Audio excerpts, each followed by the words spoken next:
Welcome to RFM Audio. This streaming audio broadcast will begin in 2 minutes.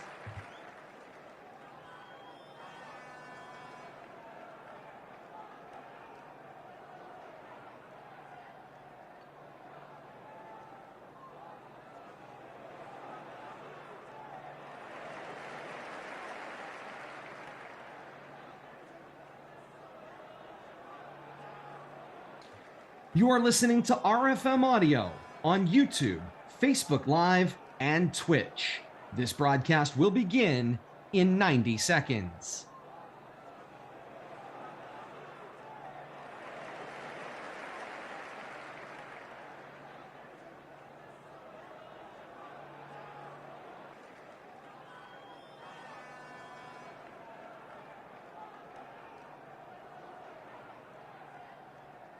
Welcome to RFM Audio. This streaming audio broadcast will begin in 1 minute.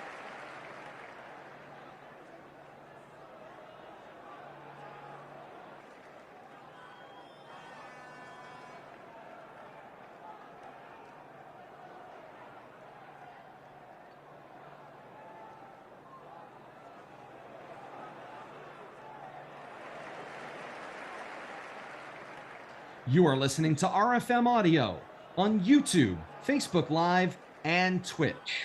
This broadcast will begin in 30 seconds.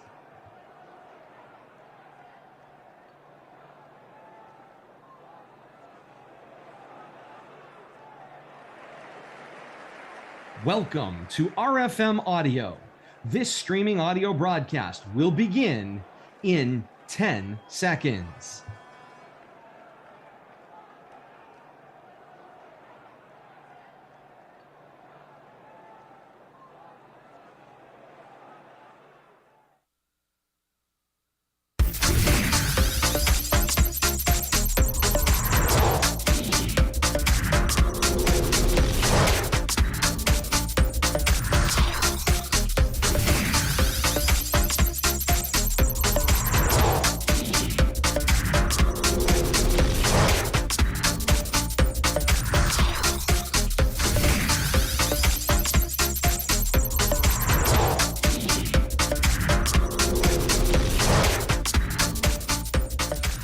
Sound means it's time for our countdown to kickoff here on RFM Audio. Great to have you along with us for Game 2 of week number 4 action here on RFM Audio, and great to have you with us tonight as we welcome you to Adams Memorial Field at Central One Federal Credit Union Stadium for what will be a fantastic Central Mass battle as Shrewsbury on homecoming night gets set to play host to new-look Titans of Algonquin. Great battle we saw last night down at Shepherd Hill, a 45-14 win for Leominster on the road, a night that saw Osiris Lopez throw up 4 or 5 touchdown passes in the night. Bill Thomas, there was a question mark on one that ultimately ended up coming off the board, but at the end of the day, 4 of them counted, and it was a phenomenal night for Lopez and the Blue Devils. And now we come here for another Central Mass battle as we start to, here in the 4th week of action, sort out who are going to be the teams to watch as we cross over that halfway point of the first 8 weeks of the regular season and move our way on into, of course, the second 4 weeks and then on into the rest of the night. So we're looking forward to this one here. This one's been circled on our calendar since the schedule came out. It's a game that we knew would be important in Central Mass and is lined up that way. Shrewsbury comes in with a 2-1 overall record. Algonquin a 1-2 overall record, but not indicative of just how good Coach Allen's squad is at this point in the year. Todd Robbins alongside Bill Thomas for RFM Audio. Kate Robbins is back at RFM HQ. We'll check in with her as the night progresses as well. But Bill Thomas, your first thoughts? Shrewsbury and Algonquin coming up here. First look at both teams this season. But looking at them on video, you've got an impressive squad. 2 communities that, of course, have got a long-standing rivalry that go back decades. But the battle, the similarities, particularly this year in the style of gameplay, will be interesting to see how it plays out tonight. Yeah, I'm looking for a great Game 2 of our weekend doubleheader here on RFM. And, whenever these two squads match up, we know the history about the 5 miles by the way the crow flies, Sure. or less. You probably hit a golf ball from one football field to the other with a good swing. But we know that Shrewsbury High always brings a tremendous product to the football field, or any sports across the academic and sports culture here at Shrewsbury. But Algonquin has always brought a good team to the football field, had some struggles the last few years, but really took it on the chin last year from the new power rankings. And if nothing else, they're playing with a chip on their shoulder this year. 6-2 record did not get them into the playoffs last year. Took a little different approach to building their schedule this year to try to avoid that situation. We don't know how that's going to pay off because you said very early in the season things are starting to sort themselves out first week of the power rankings, but we know how flexible and fluid they're going to be. Every week they're going to go up and down based on something that somebody did that you did to somebody else 3 weeks prior to that. So, I mean, this is an interesting part of the season, and midway. This will be the midway point for the high school football season. It seems like it's gone by in a blink. Indeed, it has. And this series, as I said, decades old. Online, you're able to get the records going all the way back to 2004. 19 meetings in that time period. 12-7. Shrewsbury leads the overall series since 2004. They were winners of 8 straight, 2007 to 2014 in meetings there. The last meeting between these two schools was last fall, a 14-8 Algonquin win on home field over at Walsh Field in Northborough. And again, the proximity certainly plays into the great series, the great sports cultures, the original mid-watch schools. All of this kind of plays into what is a great series of football. And then it's two teams that have arrived at this point in the season kind of in the same place, where they are trying to structure their seasons and build their schedules so that, of course, they are playoff tested, playoff ready, and the mathematics works out in their general favor as well when all the dust settles. Yeah, and and I'm looking at the history, Todd. You were just touching on that, and speaking of the mathematics. Most of these games are one-score game, final whistle. A couple of blowouts 2-3 years ago. Shrewsbury was on a roll and, had everything working for them there, and they were putting 40 on everybody on a regular basis back in 17 and 18. But you go back to, let's cut it in even 10 years, 5-5 over the last 10 games. Yeah, you could go back and build up on Shrewsbury's end, but no matter what kind of product Algonquin or what kind of season they're having, they always find a way to rise up against Shrewsbury and be competitive against basically their hometown rivals. I know it's Northborough, Shrewsbury, but we're all part of the same big community when it comes to the boroughs. Indeed, and it's funny you put it that way, because Algonquin certainly, there was a point 3, 4, 5 years ago, that was the tail end of, what was a tough go of it. They were certainly struggling to field competitive squads year in and year out. And Numbers were struggling a little bit, but it speaks to the coaching staff that, it's been the Allen family. It speaks to the Allen family's hard work and, of course, working with the youth in the general region and trying to, of course, get people interested in playing high school football in Northborough, and then, of course, continuing to build and keep that program growing on up from youth on through. And we know how challenging it is in school choice to keep that product, too, because, kids want to go where the program is successful, and sometimes it's easier to go to a successful program than to try to turn a program around and make that program successful or be part of that. And I think that's exactly what we're seeing at Leominster this year. Kids have hung in there. They're taking their lumps the last 2, 3, even some kids this fourth year as a varsity player if they get in with a freshman, and taking their lumps over the last few years. But nonetheless, I expect a very competitive game. Both teams have some good skill players, some veteran players, seniors that are really going to lead the way today. And it's a great night for football. And at the end of their Shrewsbury's homecoming, what's the word? Saturday? Homecoming Saturday. Festivities. I was trying to say facilities, but I knew that wasn't the word. I've been scrambled too many times. Homecoming festivities, and this put a nice capper on it. We just watched the girls field hockey win 4-1 against their rival, and so we'll have to see if the football team can continue on. Pop back to RFM HQ. Kate Robbins is back base, and Kate, we've got our second of two this weekend. And again, as Billy and I have been kind of setting the table, what is going to be, I think, an incredibly exciting football game and an important game for both teams as they are going to, of course, benefit from the challenge. This is that whole Central Mass thing. Iron forges iron in Central Mass, where they really do try to kind of build each other up and make each other better. And this will be another great competition that proves that. Well, and the interesting thing about the schedules for both of these two teams this year, you have in Shrewsbury, and knowing from personal experience, I can tell you, having worked for athletic director Jay Costa in the past in a spring sport of softball, he's always looking to have his teams, regardless of if you're having an up year or a down year, play the best competition in the area. If that means going outside of Central Mass, he's traditionally done that anyway. And because he has great contacts outside of Central Mass, he's able to schedule schools outside. So the power rating for Shrewsbury was never going to be in question. Algonquin, as you guys already mentioned, ran into a problem last year, 6-2 on their record for the year, not able to make the playoffs because of their strength of schedule.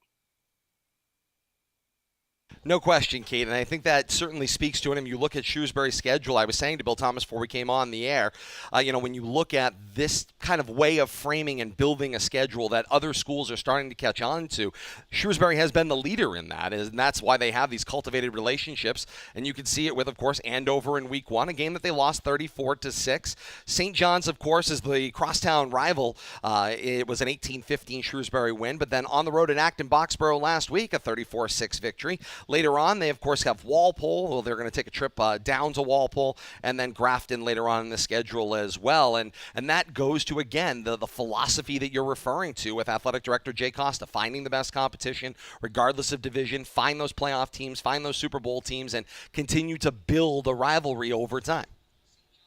And if I can be candid about one additional point, a lot of times when athletic directors take on jobs and they become very active at the state level, as somebody like Jay Costa has been able to do, he's very high up on a number of committees. He's president of the football committee. You have a situation in which those statewide contacts come into play. A lot of time you'll see student athletes, well, why isn't the athletic director in the school today? I've got questions. I need to drop off a physical, et cetera, et cetera.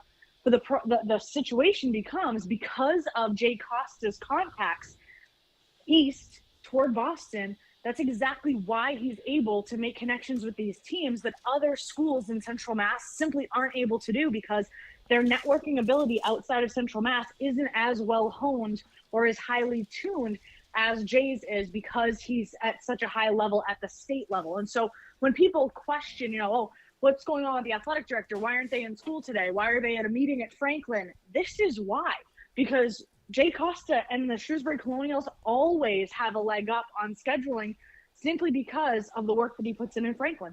No, there's no question about it, and that is a part of the athletic administration in 2022. It's to be able to build those relationships statewide in Massachusetts, and it's necessary. It is a necessary part of doing the job of an athletic director at this point in time in order to be able to build your schedule year over year. That's certainly part of that overall process as well. And a lot of people don't necessarily understand the intricacies of the job. I know here, you and I in education, we talk about it all the time. Everybody's an expert in education because they went to school. Yes, no doubt about it. It's a situation, well, I was a student athlete, and so I know what the athletic director does. Well, you don't always, and having an athletic director that has their finger on the pulse of what's going on throughout the state and at the state level truly does become a benefit. And Jay Costa is not the only one. There's a whole litany of individuals, but you have this situation with the more in tune that you are, the better off your teams are going to be. Indeed, and again, it's a template that has certainly started to be followed. Algonquin's schedule this year, after, as Bill Thomas referred to it, that 6-2 finish last year and missing the postseason by percentage points. They've built their schedule in what you could say is in that frame that Jay Costa has laid out for Central Mass teams. Doherty, of course, Week 1 is a traditional Central Mass opponent for Algonquin, a 20-0 3-0 win. But then on the road at Hopkinton the next week, a game that they lost, and Coach Allen talked about how close they showed in that game, 22-18 in that one. And then scheduling, I mean, if you're going to make a point, go and swing for the fences. They scheduled the top team last year and one of the top teams in this past year in Catholic Memorial, a 46-0 victory in that contest for Catholic Memorial last week. But it was a game that Algonquin wanted to be tested. They wanted to make a point. They were going to go play the best team possible. And Bill Thomas, I see you looking at the notes, and Coach Allen really did explain. He knows it's the talk of Central Mass right now, and he kind of explained his philosophy behind why he chose to schedule them. Well, I don't think it's any secret. No. You got to go out and look for PowerPoints, and it's not really winning or losing, and we've talked about that. You're competing, you're trying to make a statement, and you're trying to get the most out of it, win or lose, whether it's just through experience or, on the big upside of maybe winning a game like that. But at the very least, it is what it is, and it's no secret. And it's an hour ago, I was joking around with an Algonquin coach, say that lightly, who was coming through the gate, and they tried to get a ticket from him, which was kind of funny. So, how you guys doing? We're 1-2, and who'd you lose to? Well, of course, he said Catholic Memorial, and sure, chuckled a little bit, and it's like, it is what he knows. He knows what it is. What it is. They gained some valuable experience. Hopefully, it'll pay off for them in the long run, and that's what you got to do in this day and age. You got to have 1 or 2 of those games every season. Maintain your normal local rivalries and hope for the best. And that is the question. Now, how has that benefited other programs? Well, for Shrewsbury, you can see it in their opponent ranking. Shrewsbury is 10th in the first draft of the MIAA football power ratings. 2-1 is their record. Their average margin of victory, because they've played so close, is just a point. But their opponent rating is 14.13, good enough for an overall rating of 15.1, which puts them just at the top 10 in Division I. And those are the biggest of the big programs in Massachusetts, both size-wise and overall number of students, but also in the schools that people talk about, the measuring sticks, right? Springfield Central among them. Add in not just Springfield Central, add BC High, add St. John's Prep, add in Wachusett, of course, the other Central Mass school that's competing in Division I as well. And you see that, but again, Shrewsbury the benefit of fantastic scheduling in that, and then, of course, a 2-1 record to this point. Algonquin, similarly, but right now in Division II, out of the postseason picture, if it started yesterday. They registered at 19 with their 1-2 overall record. Their margin of victory is a negative 1.3. Their opponent rating just shy of 10, 9.5, and therefore their overall rating in 8.18 overall rating. So they're 19th. But as we talked about last night when we were talking about Leominster, there are a few schools that would not have cleared the 3-win margin if you were to start last night with just 3 wins to look at. And so everybody would have slid up a little bit. Algonquin would have been right along that 16th mark, where they may have made it in at number 16 in the overall. So that generally a possibility for them to have qualified as well. But they're knocking on the door. The key, though, now, despite what we talk about with quality wins, if you're going to play the game of quality losses, you got to get some quality wins somewhere along the way. Yeah, you can't just rely on quality losses, because you got to win 3 along the way somewhere. But I think the schedule looks a little different for Algonquin this year. It's more in their favor, but they got to play up to their opponents. They can't just rely on winning 3 games and hoping their opponent's strength backs them into the playoffs somehow. That's really not how you want to get in the playoffs either. Probably doesn't bode well. You're at the bottom of the seed. You're traveling on the road. Who knows? You might end up on a boat before it's all said and done. But, hey, you got to do what you got to do. We saw Wachusett, schedule Franklin. First time, to start the season, second time they played them. But, we can talk this PowerPoint system over and over and over again, until we get games 6, 7 under our belt.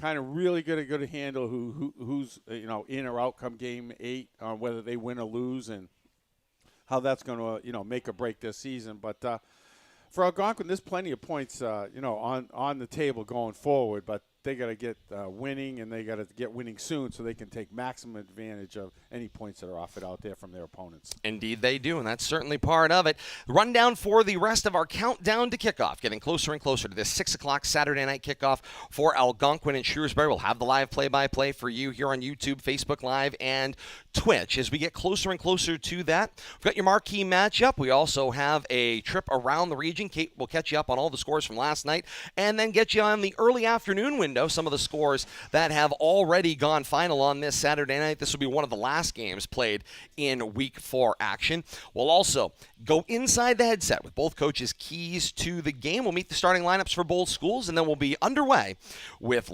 Shrewsbury and Algonquin coming up in a little while. So all that ahead. We'll step aside for a matter of moments, but first, we take this quick break. You are listening to our countdown to kickoff right here on RFM Audio. What does the 50th anniversary of Title IX mean? It means I'm valued, I'm empowered, I can do anything. It means I'll pave the way for every girl who plays high school sports in the future, just like every female student, coach, official, and administrator blaze the trail for me. Because every student deserves the opportunity to play. Encourage girls you know to participate in Massachusetts high school sports. This message presented by the MIAA and the Massachusetts Secondary Schools Athletic Directors Association. Hey guys, it's me, Isabella Gomez, filling in for Smokey Bear because he's got more to say than just... Only you can prevent wildfires. Like, if you're outside enjoying a barbecue, don't let a hamburger distract you from fire safety. Make sure you aren't dumping your hot coals or ashes onto the ground because that could start a wildfire. So take wildfire prevention seriously and let's save the world one day at a time. Juntos con Smokey Bear, podemos hacerlo. Go to smokeybear.com to learn more about wildfire prevention. Brought to you by the U.S. Forest Service, your state forester, and the Ad Council. High school sports don't just happen. There's a ton of work that goes into every single athletic event. And we have our school's athletic director to thank for a lot of it. Thank you. For scheduling officials, so I can always play the game I love. For ordering quality athletic equipment, so I can stay safe on the field. For mentoring my coaches, so they can be the best role models for me. For coordinating transportation, so I can get focused for the big game. For helping us develop character and learn lessons that will benefit us for the rest of our lives. Thank you to our AD for always creating a positive experience for us. We'll never forget it. From all of us at the NIAAA, thank you to every athletic administrator in Massachusetts for all you do to enrich the lives of your students. It does not go unnoticed. This message presented by the NIAAA, the National Interscholastic Athletic Administrators Association.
All right, and we welcome you back to this week action, Saturday action. Shrewsbury is going to be on Algonquin out in Shrewsbury. Billy, I believe Todd went down. Is he going to be talking to both coaches or just Coach Aloisi today? Well, I'm not sure. Todd, Todd, you going to get both coaches while you're out there? Oh, he's coming back. Hello there. We're going to go inside the headset via email tonight. Oh, via email. All right, you got some errands to run. I will be back when you guys wrap up. Snack bar's open. Fantastic. Just need another jacket. I bet you do. Fantastic. All right. Well, we are first and foremost, Bill Thomas, going to continue that conversation that you and Todd had started with regard to these two teams. It's kind of interesting to me, at least, you have programs that have a leg up because of their ability to schedule, better opponents than others.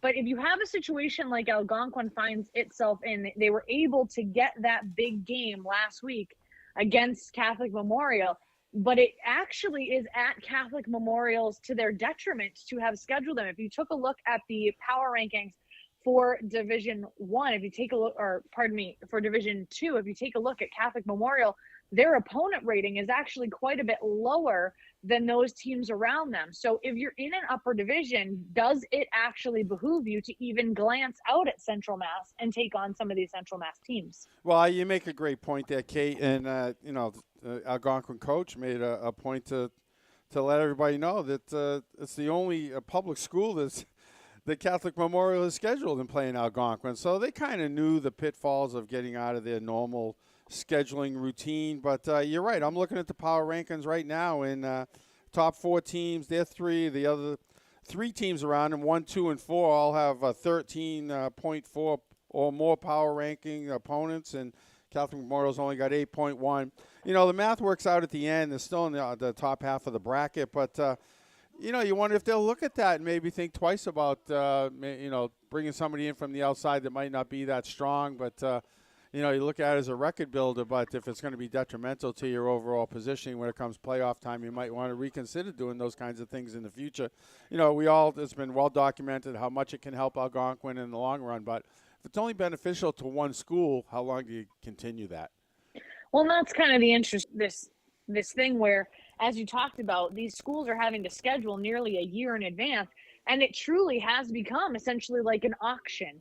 Who is willing to play who, and you have teams that because of their the Boston area, Milford, number 1 school in D2, and that's kind of a borderline. What do you want to call them, Central Mass or Orissa Mass? But yeah, dominated. It's the Central Mass schools, and now the Vogue schools are all feeling the pain of this new system.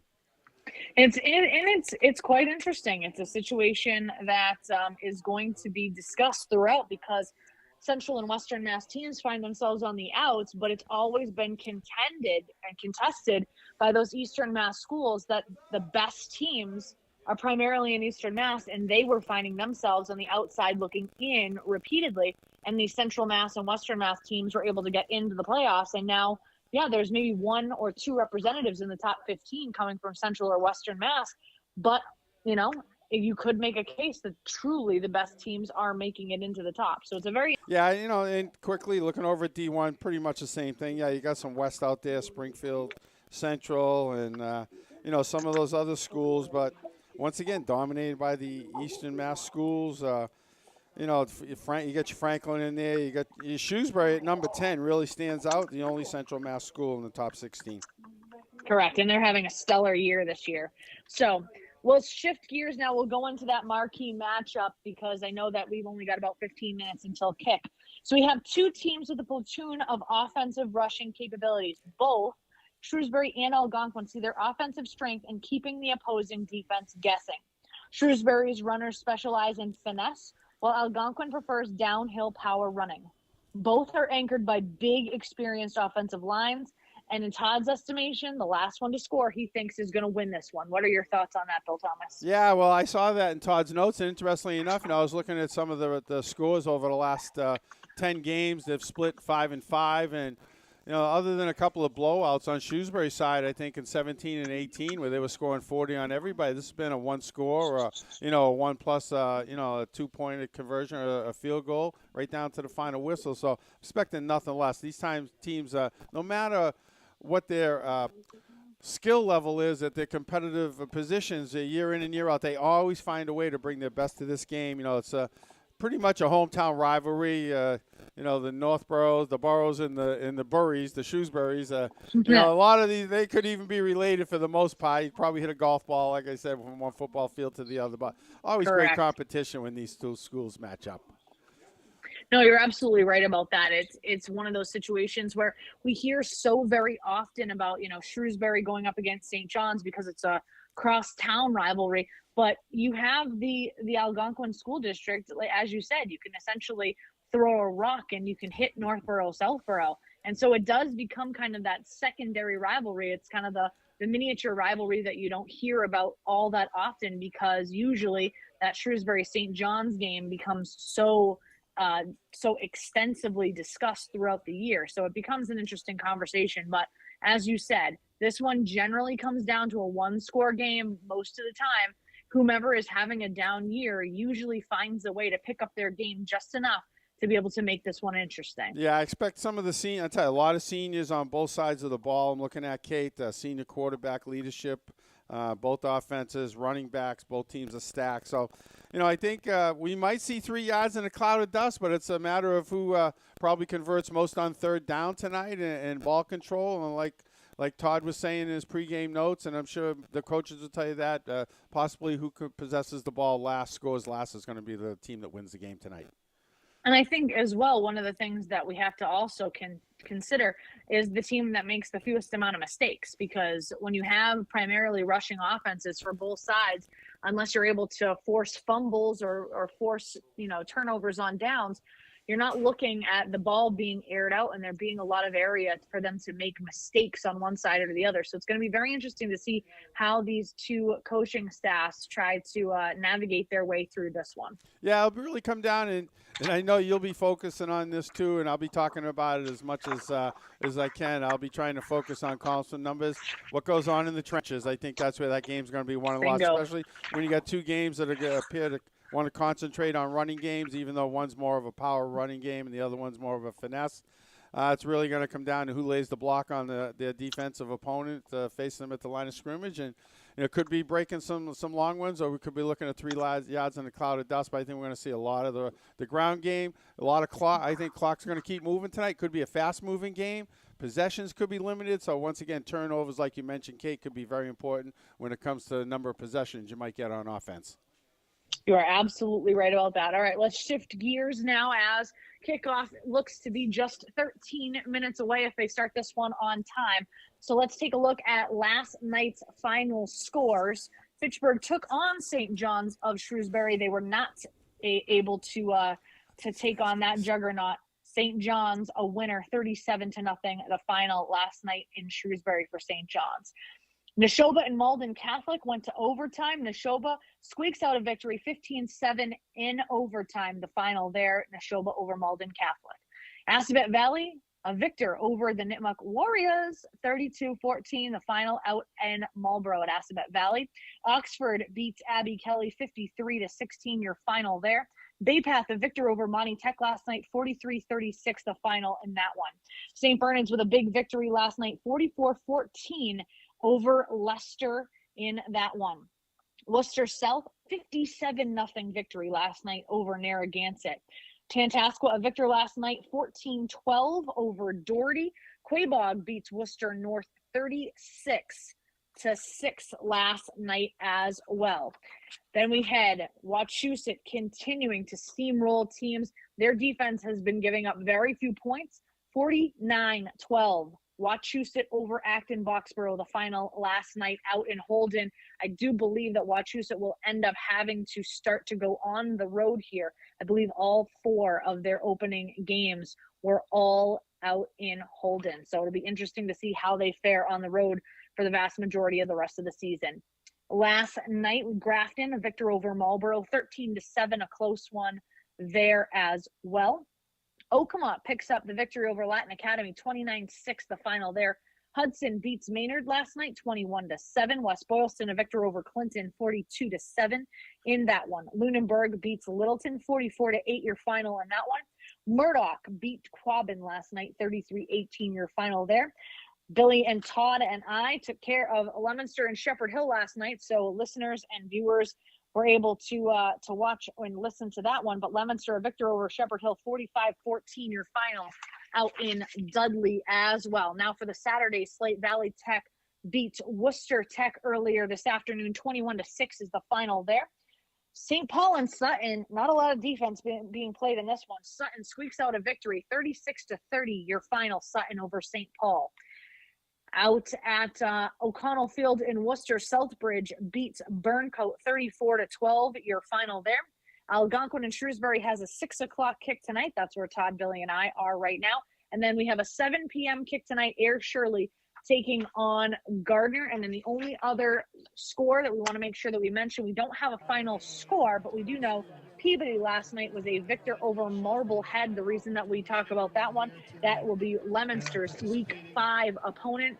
That is kind of the unknown entity Leominster is going to be taking on next week for their Eastern Mass crossover scheduled game. And that is your whip around the region for Week 4. And we'll be making sure to monitor that Gardner Air Shirley game as well. All right, Kate, we appreciate it. Thank you so much. Back at headquarters, we certainly do appreciate the setup there. And again, busy slate this whole week, and now it's come down to just 2 left. You got that Gardner Air Shirley game kicking off tonight, and then we've got Shrewsbury and Algonquin for you here at Adams Memorial Field at Central One Federal Credit Union Stadium. Great to have you along with us. Todd Robbins, Bill Thomas, Kate Robbins, and you here on a Saturday night special doubleheader week of action, and we're looking forward to that fun and excitement ahead. While the introductions are going on and the homecoming festivities set up, good opportunity for us to go inside the headset. These are the comments for the coaches as provided by Coach John Aloisi of Shrewsbury and Coach Mark Allen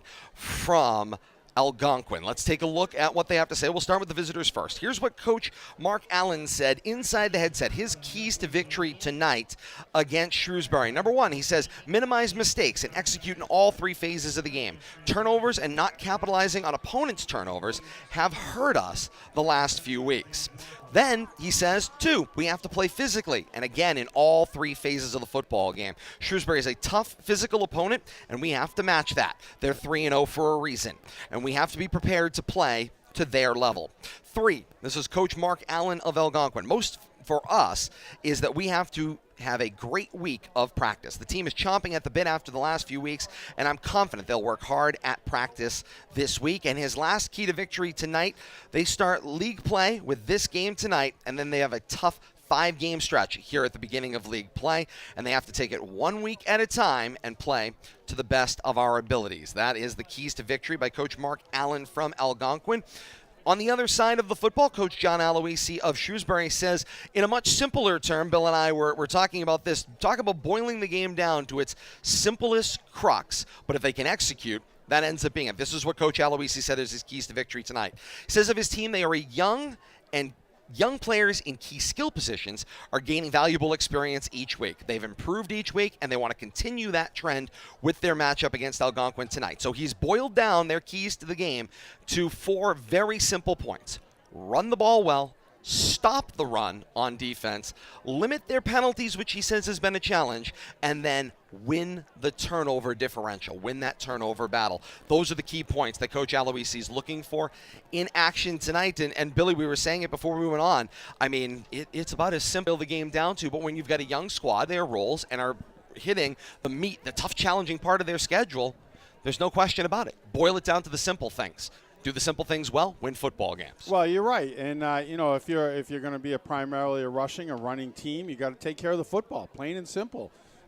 More chances to have the ball exposed, more chances for the ball to be put on the ground. Everybody's going to be tackling the ball and trying to hold you up. And you're right. In a close game, I think the key to the game is going to be ball control tonight, and it's going to whoever wins that turnover battle. Indeed, it will be. We're going to reset things as they get ready down on the field for the coin toss. We will step aside when we come back. National anthem here at Shrewsbury, followed by coin toss, followed by the introductions of the starting lineups. All that ahead on our broadcast as here come the Colonials charging out onto the field, breaking the homecoming banner and rushing over from far sideline to near here at Adams Memorial Field at Central One Federal Credit Union Stadium. More to come. You stay with us. We kick things off. When we come back, this is high school football on RFM Audio. The Massachusetts Interscholastic Athletic Association annually sanctions the Sportsmanship Awards to students, adults, and schools for exemplary behavior. It's to enhance the educational ideals sought by the MIAA and to encourage sportsmanship as a major objective in their experience as participants. This is just another example of activities enhancing student development in a unique and motivating laboratory for learning. Your support and encouragement of these important ideals is appreciated. The Massachusetts Interscholastic Athletic Association, building the future through educational athletics. Wake up and text. Text and meet up with a friend you haven't seen in forever. Hi. Oh, hey. Text and complain that they're on their phone the whole time. Text and listen to them complain that you're on your phone the whole time. Text and whatever. But when you get behind the wheel, give your phone to a passenger. Put it in the glove box. Just don't text and drive. Visit StopTextsStopWrecks.org. A message from NHTSA and the Ad Council. High school sports provides an extension of the classroom, where students learn to pursue excellence, the value of working with others toward a common goal, playing within the structure of established rules, discipline, loyalty, and emotional control. The MIAA urges you to demonstrate your support for these values and for our young people by attending high school competitions in your community. The Massachusetts Interscholastic Athletic Association, building the future through educational athletics. This is Bob Sosi, the voice of New England football, for the best high school football action in North Central Mass, featuring our award-winning broadcast team of Todd Robbins, Bill Thomas, and Kate Robbins. Keep it right here.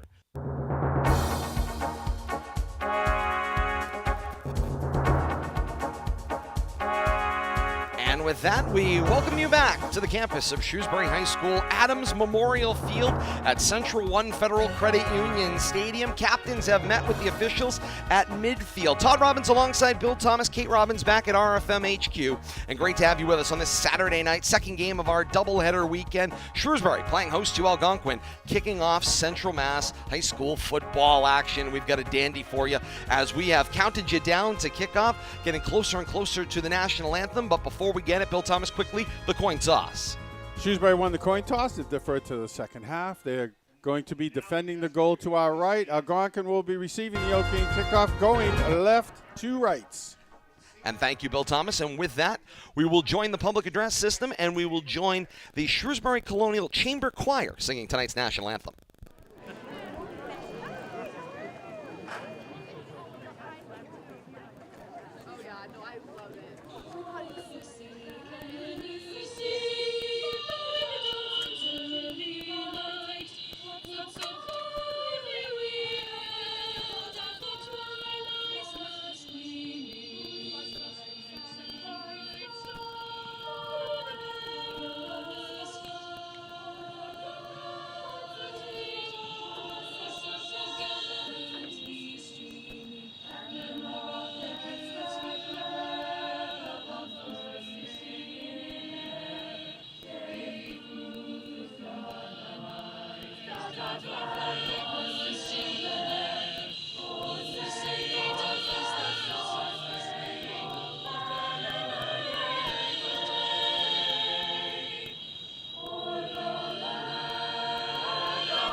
And with that, we're ready for football. The Shrewsbury Colonial Chamber Choir presents tonight's national anthem on homecoming night. And Bill Thomas, that means we're ready for football. And we are ready for football. And now with the announcing of the opening kickoff, the voice of Central Mass football for Rivalry Family Media, award-winning Todd Robbins. All right, Bill Thomas, thank you so much. We're ready for high school football. Shrewsbury and Algonquin closing out week 4 action all across the state of Massachusetts here tonight as Algonquin takes the field to receive the opening kickoff, wearing the road white tops, new look gold bottoms, single maroon stripe, followed by a gold stripe side of the pants. Gold numerals front and back, a very thin maroon trim around those gold numerals. Algonquin across the chest above the numeral across the front, and then a new look Titan helmet. It is maroon with a white face mask, Titans in the old giant script of the 90s on one side of the helmet, single white stripe up the middle. Kick is away, end over end it goes from right to left, and here comes the return. Back across the 20 to the 21-yard line, hit and taken down there quickly. Return on the play belongs to Dylan Terra on the return for Algonquin, and they will start first and 10, their own 22-yard line is where they place the football down.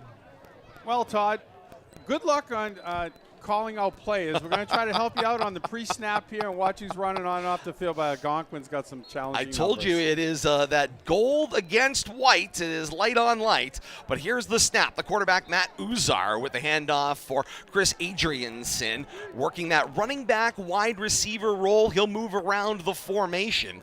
He gains maybe 2 or 3 on the play. He is across the 25-yard line to the 26. And here comes second down. They gave him 3. It became 2nd and 7. And quickly the handoff inside Dylan Terra, the running back. And Bill Thomas, I kept writing this down as I was going through and analyzing these two teams. And it was all about platoon, platoon, platoon. They are going to move players around, and they are going to want to go quickly when they hand the football off. 3rd down and 3 to go. And the handoff this time, it was Natolo Magliolino on the carry for the Titans. And he moves the football across the 30-yard line and just shy of the 35. They've marked the ball right about the 37.5-yard line, give or take. And the officials, I believe, are going to ask for a measurement as they are stopping the clock. 11:08 to play here in quarter one, scoreless, first offensive possession. And Bill Thomas, it feels like Algonquin has snapped the ball about 7 or 8 times with how fast they're moving now. We talked about 3 yards in a cloud of dust, and 3 plays here, that 9+ yards. We'll have to see if they get the first down. So they will stretch the chains out here. An early measurement, not even a minute gone by here. And they say, yes, they did. You thought about that index card was coming up, didn't you? It looked like it. But indeed, it is a first down for the Titans. And it will be a 1st and 10 at the Titan 37-yard line, middle of the field, marching left to right. The home Colonials wearing the Color Rush classic navy blue on Vegas gold with the classic Shrewsbury Colonial gold helmet with the navy face masks. Uzar under center, the snap. He actually banged into the motion man, but got the handoff into the back pocket of what looked like Ellsworth. It's like number 2, I think, Todd. Oh, you got Terra then on the carry, quickly into the block. Terra on that. Gains 3. Nope, now they'll move the stick back. Gains 2, 2nd down and 8. From the 39. Uzar the snap, bootleg toward the sideline, throw, pass is caught by Ellsworth out of the backfield, across the 40 and out of bounds at the Titan 44-yard line, and it is another Algonquin first down. Nice job right there. Give him a pickup of about 10 there. 10:37 clock stop, the play out of bounds. No score, Algonquin and Shrewsbury here. First offensive possession for either side. Uzar with the quick snap, the flip handoff. This is Terra, takes it out to the left of the formation, cross the 45, moves it to the 45.5, maybe the 46-yard line, gain 2, 2nd down and 8. First time they ventured outside the tackles there, Todd. They got to kind of spread out the Shrewsbury defense a little bit. Can't keep pounding up the middle. They're going to close that box in on them. Straight line, 3 backs behind Uzar. The snap and the give went to the second man to the hole. It was Ellsworth, and Ellsworth advances the football to the 48.5-yard line. Picked up about 3. Another 3 yards, 3rd down and 5. 3 yards in a cloud of dust. And they need the Colonial 46 for a first. Uzar the snap. He's going to bootleg to his right, and he's going to tuck it and take it himself. Calls his own number, crosses midfield, and leans toward the 45-yard line of Shrewsbury, and that is enough for an Algonquin first down. Gains 4 on the play as we go under the 10-minute mark, 9:45 and counting here in quarter number 1. The march continues from left to right for the Titans. The snap and the give this time. This was Terra on the carry. Bounces it out to the right, cross the Colonial 40 to the 39. Gains 5 on the play, 2nd down and 5. I think it's the shortest 2nd down yardage they've had here early on in the game. Under center, it's Uzar. The snap and the give this time is for Hanlon getting his first carry. He sweeps from right to left across left end of the formation, crosses the 35 to the 34, gains 6, and it's another Titan first down. And Bill Thomas, this has been the definition thus far, matriculating the football down the field. Yeah, running 3 plays a minute and not giving Shrewsbury time to regroup. On 1st down and 10, Uzar's snap for Ellsworth, the handoff, right of the formation with a straight gash, cross that 35 and moves the football to the 32-yard line. Pickup of about 2 on that carry. 8:50 and counting to play here in quarter 1 in a scoreless football game early going. Yeah, Uzar with the quick handoff for Ellsworth, and right through the middle, Evan Romano meets Ellsworth and says no more. And when I say big boy, I'm not kidding. 6'4", 290. And there is no more when you meet him. And there is a handful of players on both sides, Bill Thomas, playing the line, particularly at the tackle spots, that are impressively tall and impressively strong. Well, I see that looking down Shrewsbury's defensive front. I'm looking at number 73, 6'6", 240. See who's out there, 72, 6'7", 305. I think I'll stop right there. I was going to say, tells you just how big those fronts are. Front three right there for Shrewsbury, playing a 3-4, or actually kind of a 3-5 with a little mixing up. Perhaps a safety cheating up. 5-3. Here's a spread set here, shotgun set. Uzar takes that shotgun snap, hit as he throws. It's a wobbler toward the left sideline. The receiver comes back and breaks up the play, going into the boundary left, and the pass will fall incomplete. Dylan Terra was in the backfield at the start of the play, ended up out as the intended receiver, and Bill Thomas did a good job to come back into the play and break everything up. I don't know, I was distracted by the maitre d' coming around with hamburgers. Would you like a burger, Todd? I'm all set, thank you, sir. Gotta love it. Thank you. Mom always taught me it's impolite to talk with your mouth full. 7:50 counting to play here in quarter one. Never refuse free food. You So might not get a second offer. A fourth down for the Titans. Big play right here. First real big play of the game. And they're in that kind of happy medium spot. You could go either way. Yeah. Coach Allen says, let's go for it here in the early going. At the Colonial 34 on 4th down and 10. Uzar the snap. He came up limp, and it is sacked. And a turnover on downs. The ball will go back to Shrewsbury, but maybe more important for Algonquin, Uzar, in an attempt to turn and make the handoff, all of a sudden only had 1 foot on the ground. Yeah, and I think he's twisted something on the right side, lower extremity, coming off very slow. The official helped him to his feet, actually. Don't want to, guesstimate what it could be, but definitely pulled something coming up out of after getting the ball from center, and never really got into his roll out there. Looked like a pass play, but that play was destined to fail as soon as he came up lane. Don't want to lose this in the important part of the story, but the Shrewsbury defense had sniffed that one out early as well. Yeah, they kind of felt something was coming there, and they were on it. So the Colonials take over. First down and 10, ball located at their own 42-yard line. And quickly, T.J. Welch out, takes the shotgun snap, will flip a pass complete out of the backfield for Owen Keeley. Flag is out on the play, trailing the action. Keeley is angled out of bounds across the 45 at the 46-yard line. Got to figure a block or a hold there out around the end. Indeed it was. Holding signaled against Shrewsbury. It'll be a 10-yard penalty. Spot foul, going to cost them some yardage, but not a full 10. It's not going to be a line of scrimmage foul. So the officials will mark it. They say it was the 45-yard line, so they mark 10 yards back, move it to the 35-yard line, or 34 1/2, and it will set up a first down and 10. First and 20 back at said 17, Todd. They didn't lose the full 10. Thank you. They didn't lose the full 10. Well, they lose 10 yards, but they lost 10 yards from the point of the play. Right, not from the line of scrimmage. Correct. They'll need the Titan 48-yard line for a first down as they march right to left. Welch in the shotgun set. 3 receivers split out, 2 wide to the left. Motion man on the snap is Baracco, and he gets the handoff. Baracco to the end with some room. Across the 40, now midfield. Got sideline, now at the Titan 40, 35, and he shoulder blocked out of bounds at the 32-yard line. Great head of steam for Jake Baracco. He was the motion man. He took the handoff right around end and squeezed through a narrow window up the sideline. Doing some quick math, it looks like give him about 32 on the gain right there, 33. A little end around action as we have the clock stop, play out of bounds, 7 minutes flat here in the first. A scoreless quarter number 1. First offensive possession for Shrewsbury tonight. And we heard that one team's going to be a power rushing team and the other one a finesse rushing team. I think we've got our answer very early on here in the first quarter of what to expect. And Shrewsbury continues in this shotgun set, and they're going to move around. They are a true multi-front. Shotgun set this time. Keeley in the backfield with Welch.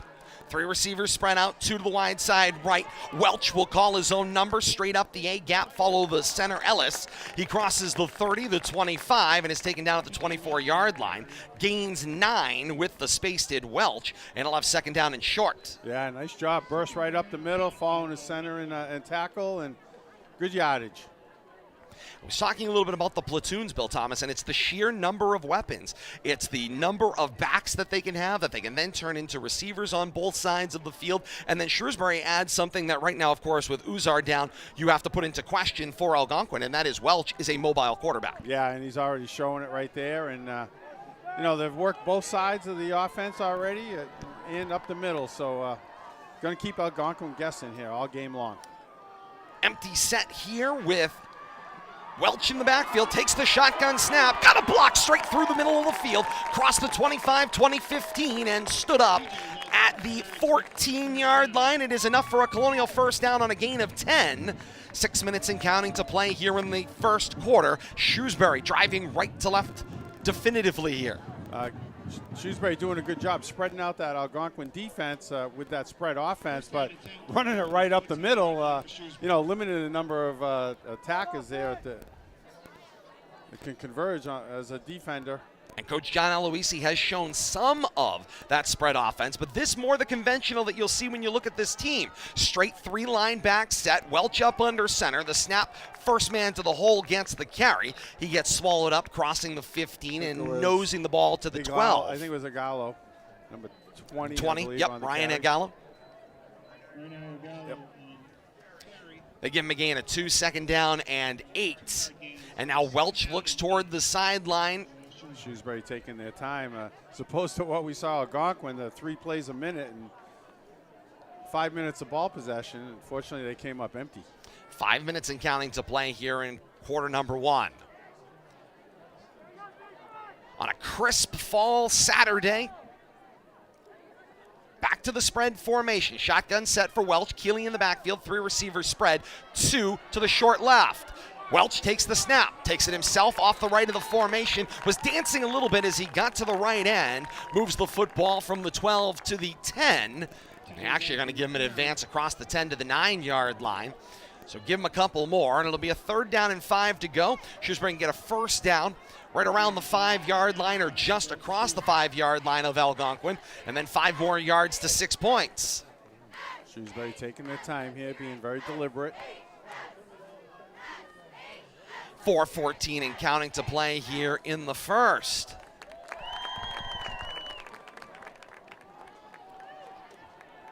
Shotgun set, 5 receivers out in the formation. The motion man is Keeley. They fake the give to Keeley. Welch keeps it himself. Turn the end. Stood up on the play across the 5. He's got a Colonial first down at the 4-yard line. It'll be a first down and goal to go. Nice job by Sean Desmond right there, senior outside linebacker. Stopping the play there, but not before first down.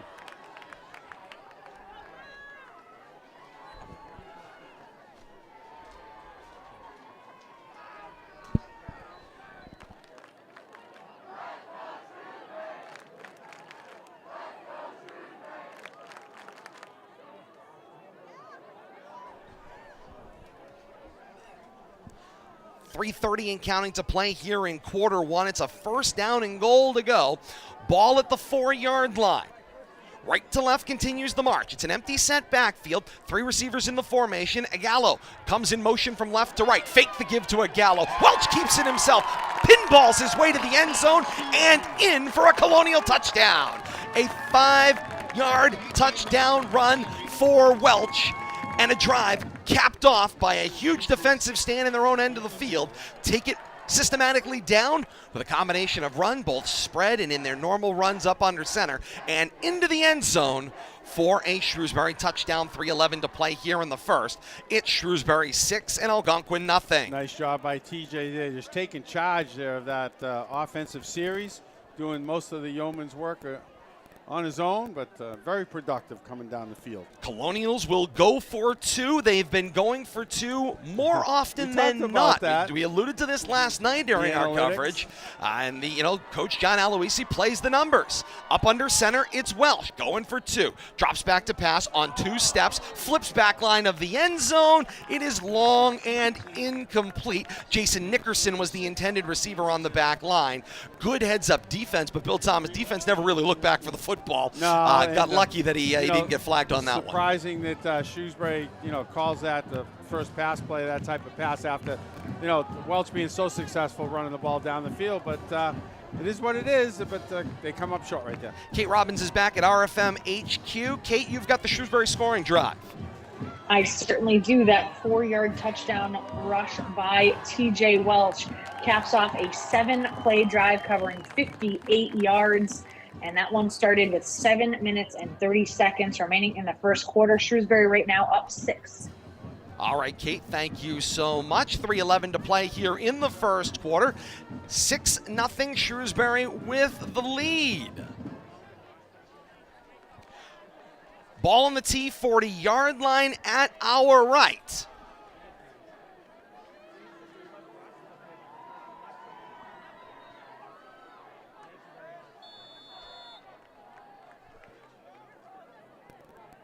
Baracco gets ready to do the kicking duties here, swings the right leg end over end. It will be returned from the 25-yard line. Gain maybe 3 on the return for the Titans. It looked like Brendan Pemberton on the return. Short gain on the play on said return, but it will be an Algonquin football. 1st and 10, they're marking it at the 34-yard line going left to right. So good field position once again for Algonquin. See what they can do with this drive. They come out ready to go. Indeed they did, and quickly a handoff there, and Bill Thomas, maybe more interestingly on that than the short gain on the play, was the change at quarterback for Algonquin. We saw in their depth chart that they were going to run 2 seniors in and out, and here it goes already in the first quarter. Snap and the give went inside, forward into the pile. Ball gets advanced to the 35-yard line. It's Cyan Zhang who has taken over at the quarterback spot for the Titans.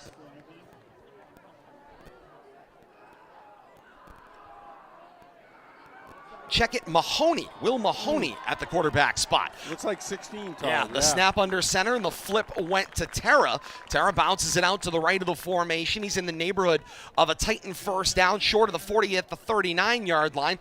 The official says that's on the mark. It's a first down. They gave him the full 6 he needed. Yeah, and I thought that we heard they were going to run in 2 seniors. Mahoney, a sophomore. On video, yeah, Brendan Pemberton has played some quarterback this year for the Titans, but not in this scenario. Like 27 on the carry there, Todd. Indeed it was. Patrick Hanlon. Picked up harder in 3. Indeed. Gave him 4, 2nd and 6. Mahoney, the handoff this time, went to the first man to the hole. Advances the ball to midfield. It was Terra.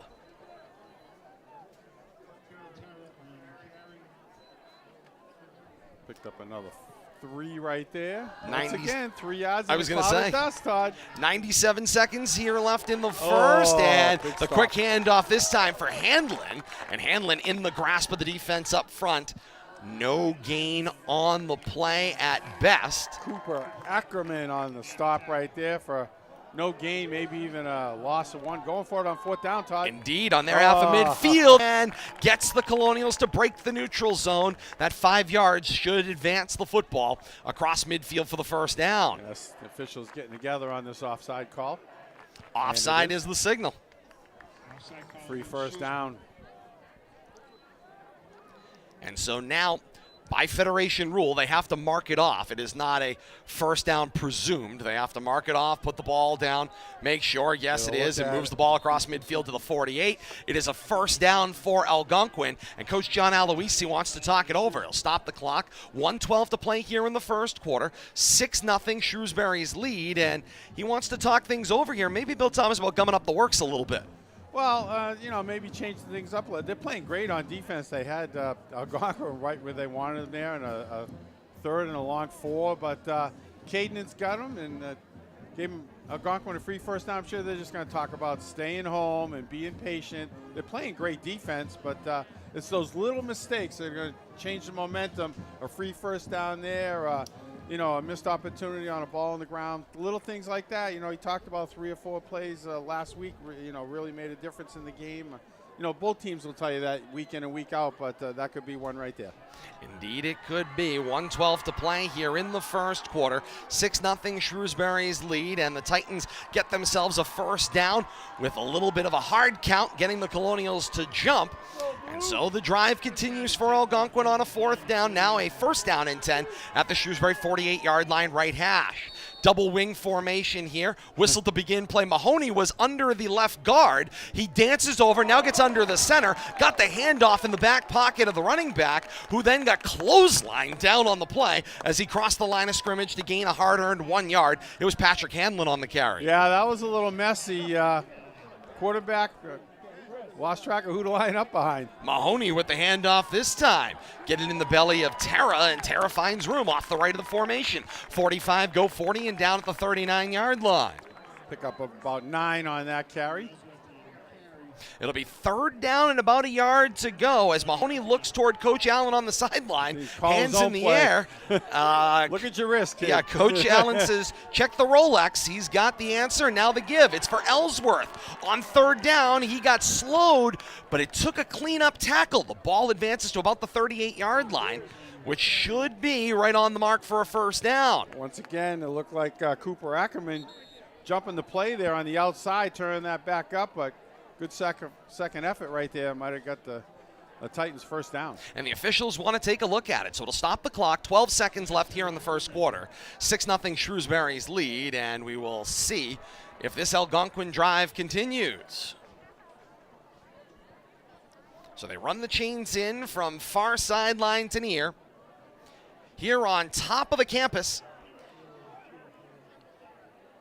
officials clearing the water out. It's not a timeout. That is correct. Can't be out there. The mark goes down, and the official shows this much, probably about half a yard-ish was the mark. It's a little bit more than the clip, as they will now mark the ball down, place it down with the use of the chain to make sure it stays the same distance.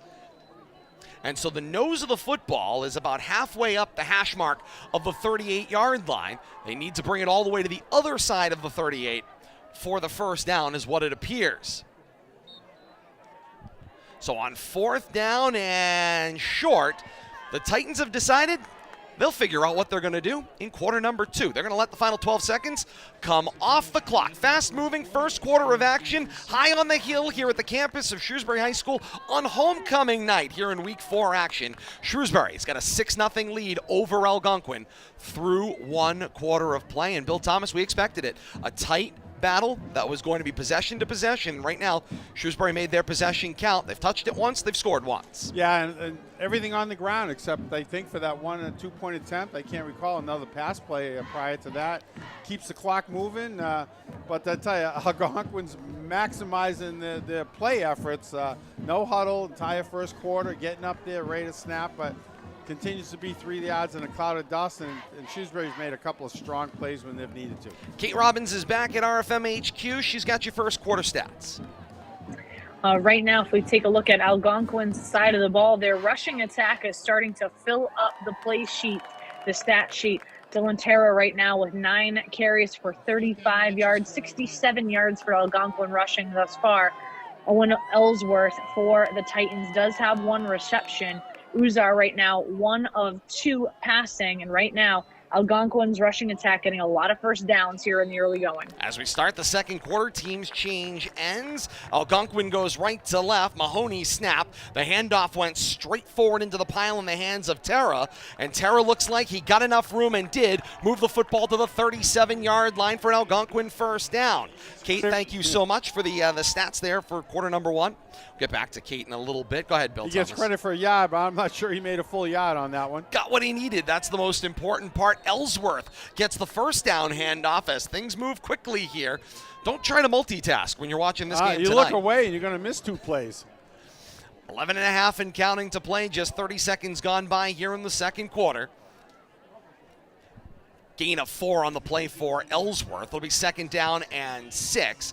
Football at the 33-yard line, right hash, going right to left in quarter 2.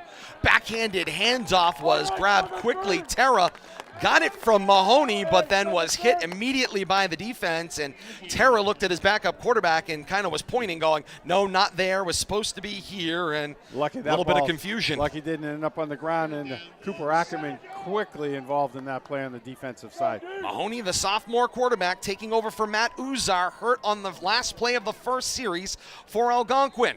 Ellsworth gets the handoff, bounces it to the outside, crosses the 35, and moves the football up another 2 yards or so. Be 4th down and 4 to go in Colonial territory at the Colonial 32-yard line. Not wasting any time here. Need the Colonial 28 for a first down. Mahoney shifts a man in motion. Under center the snap. Hard rollout. Throws out of the backfield. Ellsworth. Cut out at the feet. Stopped at the 30-yard line. Great defensive play there. Ethan Lapoer got low. Took the catch out of Ellsworth. He made said catch, but immediately went at the legs. Took him off his feet. Ends the drive. It'll be a turnover on downs, and the ball goes back to Shrewsbury, and a great defensive play. Ethan Lapoer in the open field. Yeah, staying home, and the fact that the wide receiver had to hesitate just a bit and jump up for that ball gave him all the time he needed to make a nice sure tackle. Came up short, turnover on downs. 10:24 to play here in quarter number 2. 6-0 Shrewsbury's lead. They come out for just their second offensive possession of the night. Shotgun set, trips to the wide side left of the formation, and Welch asks for the football.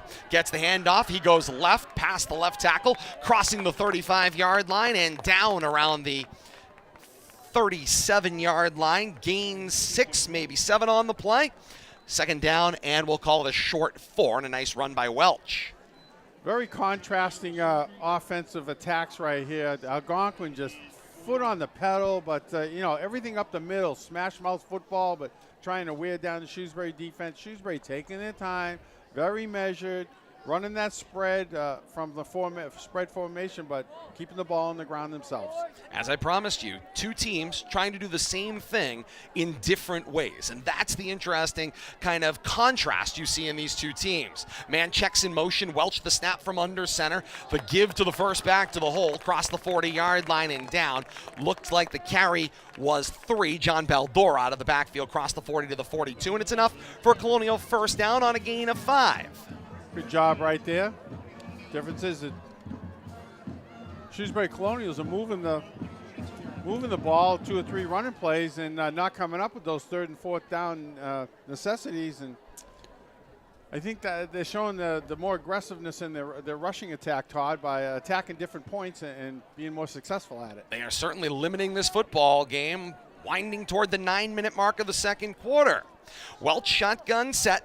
3 receivers in the formation, 2 wide left. Baracco was the motion man, got the snap and the handoff. Flag is out behind the play. Baracco will turn the left corner, cross the 40, moves toward the 44 before being stopped there. But the flag is thrown all the way back at the 37-yard line. Yeah, and I don't think that hold was going to help that play at all either. That play was sniffed out by the Algonquin defense right from the snap of the ball. It is a hold signaled against Shrewsbury. And Coach Allen got his options, and he decided to take the enforcement. So they'll replay first down, but it'll be 10 yards from the 37, which will push Shrewsbury all the way back past their own 30 to their own 27-yard line. Yeah, it's going to turn into a 15-yard penalty from the line of scrimmage. That play in that attempted sweep. So far back, yeah. The hold was 5 yards behind the line of scrimmage. Lineman trying to get out there and help out, but to no avail. 8:40 and counting to play here in the second quarter. Shrewsbury with a 6-0 lead in their worst field position of the day. 1st and 25 back at their own 27 at left hash. Welch in a shotgun set, trips to the short side left. Man checks in motion. It was Baldor. Welch on a 3-step drop, looks over the middle, fires a strike complete to the tight end across the 40. Looked like Ackerman stood up around the 43-yard line and pushed back. Cooper Ackerman used his height advantage there, Bill Thomas, and gained 17. Not only his height advantage, but his leg strength, too, at the end of that play, carrying 3 or 4 Algonquin defenders for another solid 5 yards and make this a manageable second down.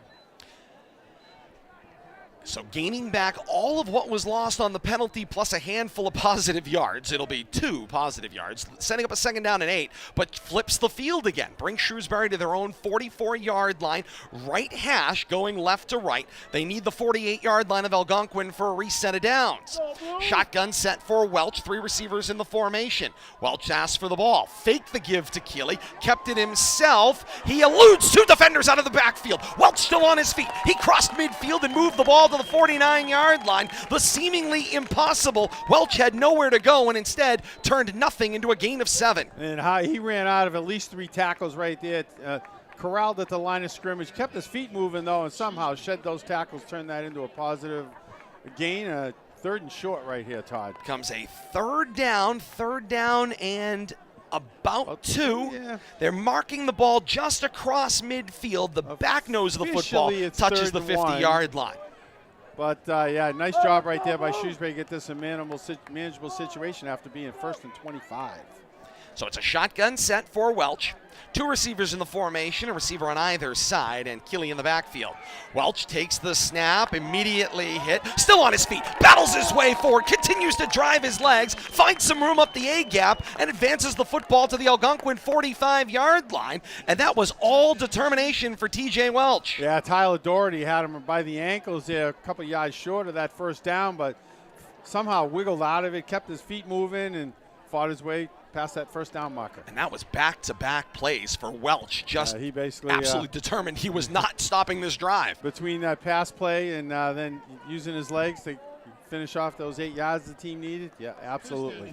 1st down and 10 for Shrewsbury. Ball located at the Algonquin 46-yard line at left hash once they mark the ball down. Shotgun snap for Welch. The give this time is for Keeley.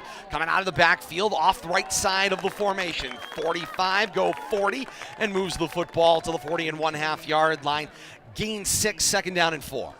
Nice job right there. Shrewsbury continue to mix up, which direction they're running the ball, but doing a good job working off the edges. Great to have you along with us. 2nd game of a weekend doubleheader here on RFM Audio. Todd Robbins with Bill Thomas, Kate Robbins back at RFM HQ. Hope you're enjoying this one on YouTube, Facebook Live, and Twitch, or in delay with our partners at Tucka 56 Radio, coming up on Monday night at 8 p.m. if you want to catch a complete replay of this action. Man checks in motion. The give goes inside for Bador coming out of the backfield. Crosses the 40 and cross the 37 and down just shy of the 35-yard line. It is enough for a Colonial 1st down for Bador. Gains 5 on the play. Keeps the sticks moving. Keeps the clock moving more importantly. Shrewsbury's only their 2nd possession of the game. Had 1 possession the 1st half. They cashed in. And a fast-moving first half. At least 5 minutes of clock here on this possession. I think it was about 10 minutes to go in the 2nd quarter when they took over. Kickoff came right about the 6 o'clock posted start time. It is 6:33 here on the East Coast, and a timeout taken by Shrewsbury stops the clock at the 4:42 mark here of the 2nd quarter. And timeouts have been about the only thing that have stopped the clock, Bill Thomas. Other than that, 2 teams running the football, some trying to run really quickly, and it just keeps the clock, the sand just keeps running through that hourglass. And when you're playing a game between the hash marks, you're not getting the out of bounds, and you're not getting. Doesn't take that long to regroup. You get the play clock going again, and Algonquin's not wasting any time in their possession of football, even though they haven't scored. They're probably winning the number of plays.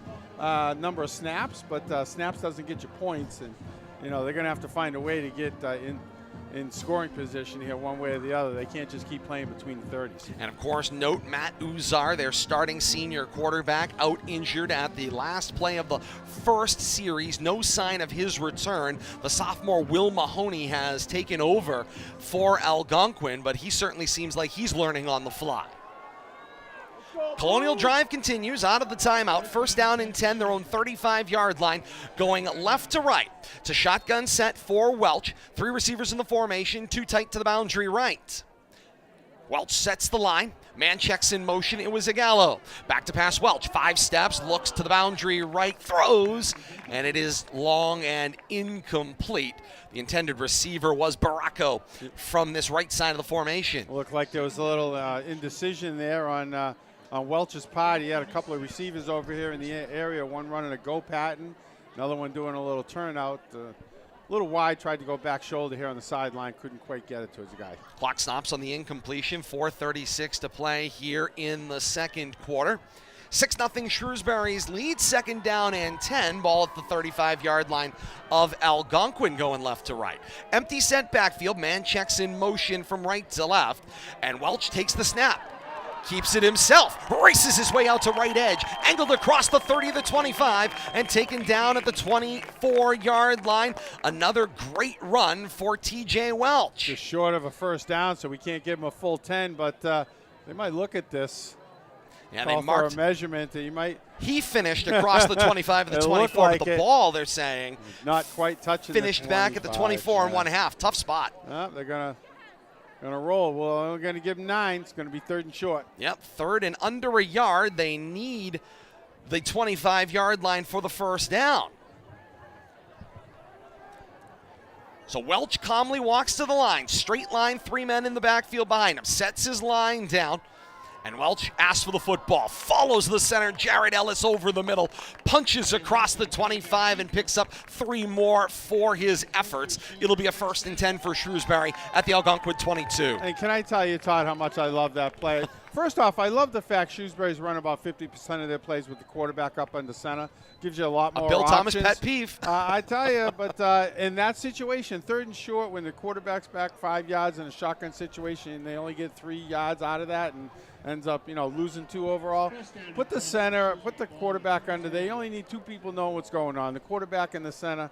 And if you ever watch the Patriots game, I think Brady was 98 out of 100 in those situations. And I don't know why they don't do that more at the high school level. On the sophomore center, Jared Ellis, 6'2", 305, opened the hole necessary for Welch. 1st and 10, the snap. Welch calls his own number again and runs out of another tackle. He's down the numbers, cross the 10, the 5, races to the pylon, and in for a Colonial touchdown. TJ Welch, a 23-yard scamper for a Shrewsbury touchdown. And I tell you, kept those legs moving, just motoring. I think he was tackled 3 times, and he ran out of all 3 of those tackles and chased into the end zone, but no stopping Welch on that one. And what a perfect way to cap off that drive, because Welch, it felt like, did that over and over again. And so why not the scoring play? Run out of 2 more tackles on your way to the end zone as well. Absolutely. He's building up his stats, rushing in, passing on that drive. But, hey, take it to the house on your own. He's having a great night. Picking the right holes and paid off for 6. Shrewsbury going for 2 again, Todd. 2:53 to play before halftime. 12-0 their lead. They go for 2. Empty set, 4 receivers out in the formation. Trips at the left. Man checks in motion. It was Keeley. Fake the give to him. Flip it to Ackerman in the end zone. 2-point conversion is good. Teams come back up the field. 2:53 to play before halftime. And Shrewsbury's lead is 14-0 over Algonquin here on homecoming night on the campus of Shrewsbury High School, Adams Memorial Field at Central One Federal Credit Union Stadium. Rocking tonight. Another great crowd for high school football. Bill Thomas, can't say enough all year long, all the games we've gone out to cover, just how much the communities are back out this fall attending high school sporting events. Yeah, I think they're just craving this type of opportunity to get out, be part of the community atmosphere, the school atmosphere. I think it's our 3rd homecoming weekend that we've covered here early in the season, and the show of support for the student athletes is tremendous, and the students themselves coming out supporting their own athletes. That's great to see. Kate Robbins is standing by. She'll have the stats on the Colonial scoring drive after this kickoff. Baracco sets the ball down, 40-yard line at our left. 2 possessions, 2 scores for Shrewsbury, Todd.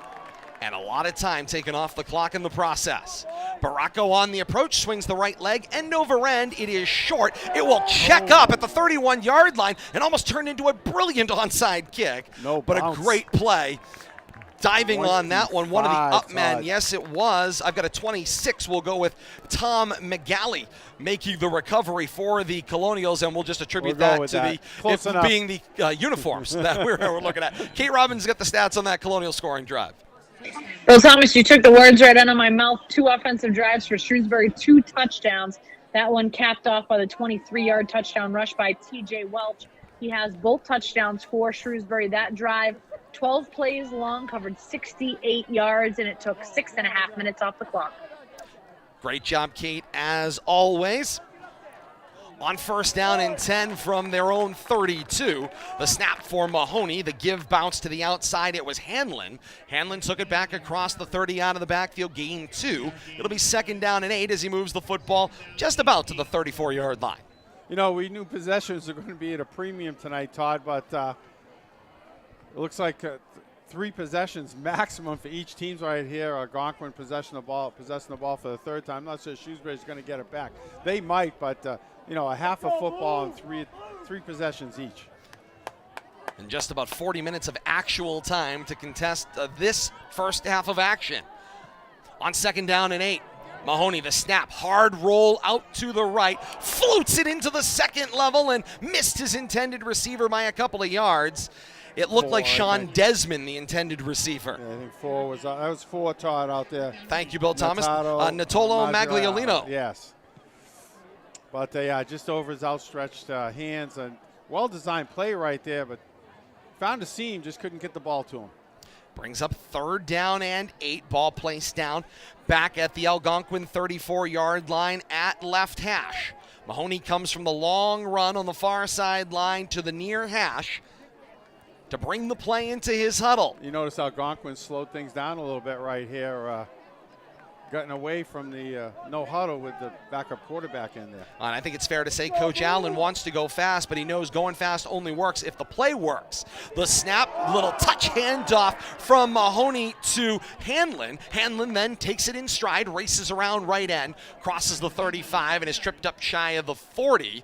Will gain a good handful, 5, maybe 6 on the play. Looks like 4th down, 4th. I'd attribute that as a forward pass, Todd. It looked like one of those little Green Bay packet type passes that, you know, inside and not much movement, but still gets credit as a forward pass. But bringing up another 4th down for Algonquin here. In hockey, you'd call it a one-timer. The ball never really stops or is possessed. You touch it, it's out. 4th down, 4 to go. They come out in punt formation, do the Titans. Stand back at their own 25-yard line to do the punting. This is Alex Klein. Klein gets the snap off, gets the punt away, and gets run over on the play. The punt is away, but the flags are out. Here comes the return. It's all going to be for naught. Looked like a Gallo across the 45 and back across the 40, but the headline will be Evan Romano, and this should be roughing the kicker. Yeah, I don't think there was any question about that. The White Hat had the flag out before the plays were done rolling around the field. Interesting, there's also another flag, Bill Thomas, down at the 46-yard line, other side of the field. I wonder if there's some kind of blocking or a hold there on a player going downfield, so this could be offsetting. Because it came before the return. It was not a block in the back or a hold on the return. That flag was down before the ball was fielded. The one downfield at the 46-yard line. So we've got dueling flags, one clearly for a roughing the kicker situation, the other for an unknown situation further downfield. 57 seconds left before halftime. A 14-0 Shrewsbury lead and a gaggle of zebras meeting to sort out the rules. I noticed one of them sitting this conference out. Somebody has to say I'm not involved and just stand back and let those who flagged the play sort things out. So we await the signals, likely 2 coming here. The options being given to Coach Allen. There is 2 fouls on the play. Personal foul signaled against Shrewsbury. That very likely roughing the kicker. He left out the signal for the kick. And then it's an illegal block in the back. Both were pointed against Shrewsbury, but yet he said they offset. See what they're going to do here. It looks like they're moving the ball, Todd. They are moving the ball. That's why offsetting didn't seem to make a lot of sense to me. I'm not sure what they're going to do here. I'm still confused. So they are going back. They're going to place the ball down. The chains are moving up the sideline. The umpire has not marked off the penalty yet. So they're going to give him an automatic first down here? Well, they're going to march off a first down. So both penalties were against Algonquin. Is the way this looked, and the most severe penalty against Shrewsbury, and the most severest penalty is the one that's being enforced. So the wing official now from the near sideline, after talking to Coach Aloisi, is now running in to talk to the crew chief wearing the white hat to figure out how this enforcement worked out. The ball right now has been placed down across midfield at the 47-yard line, for Shrewsbury, and the Titan drive would continue from right to left. 57 seconds left before halftime. Now the wing officials retreat back to either sideline to explain to the head coaches, and that's it. Everyone seems happy. Football. First Algonquin and 10, still got the 47. Algonquin, the beneficiary of a roughing the kicker at least.